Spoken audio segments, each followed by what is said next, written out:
And the issue has to do with community grants. This is money given by the city to community organizations that do things like targeting at-risk youth to keep them from getting involved in gangs, even counseling youth in this very neighborhood who were traumatized by the events of Monday night. That said, the tough question for Mayor Rob Ford, why is he the only member of Toronto City Council to oppose these grants? It's hard to imagine the trauma felt by anyone who witnessed Monday night's shooting.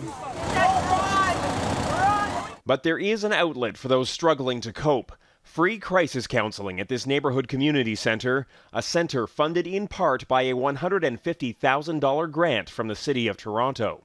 I don't believe in these programs. I call them their hug-a-thug programs, and they haven't been very productive in the past. Toronto's mayor has made no secret of his opposition to such grants. At the last City Council meeting, Ford was the only person in the room to vote against funding programs meant to make communities safer and reach out to at-risk youth. I want to see more police hired with that money. I want to see our taxes down so people will come here and create jobs. The best social program's a job. Yet the mayor's track record includes voting against $350,000 in federal funding for a gang intervention project. The program would not have cost Toronto anything. When Ford stopped taking questions on the issue, Global News pressed him further. Mr. Mayor, there's a group that's providing counseling to children who are affected by the shooting. You voted against funding them. Can you explain why? Why don't you believe in community grants to programs that are working with the youth affected by these programs? No one helps youth more than I do. No one helps youth more than I do. You know that.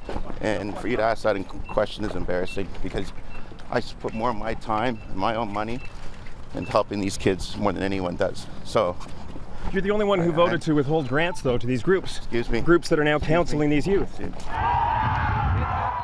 When the mayor talks about helping youth, he's likely referring to his football foundation and his work as a football coach at a North Etobicoke high school. It ain't football coaching that's going to get us out of this mess. It's youth workers engaging these kids, making sure they stay on the right track towards school. On Monday, Ford will meet with the Premier to ask for more money for police, not community programs. The Premier hinted the mayor may not necessarily get what he wants. I think it would be a mistake for us to divide quickly into two camps. Those who believe that the solution is to be found exclusively in tougher laws, and those who believe that the solution is to be found exclusively in more community supports. Last year, Toronto recorded the fewest murders since amalgamation.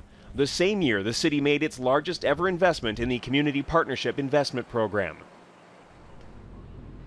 And we will be watching closely to see how this all unfolds on Monday, that meeting between the mayor, the police chief, and the premier to see whether or not Mayor Ford gets what he wants. What he's looking for in particular, funding for more officers for a police unit known as TAVIS. That's the Toronto Anti-Violence Intervention Strategy. Leslie, those officers target specifically gun and gang-related crimes.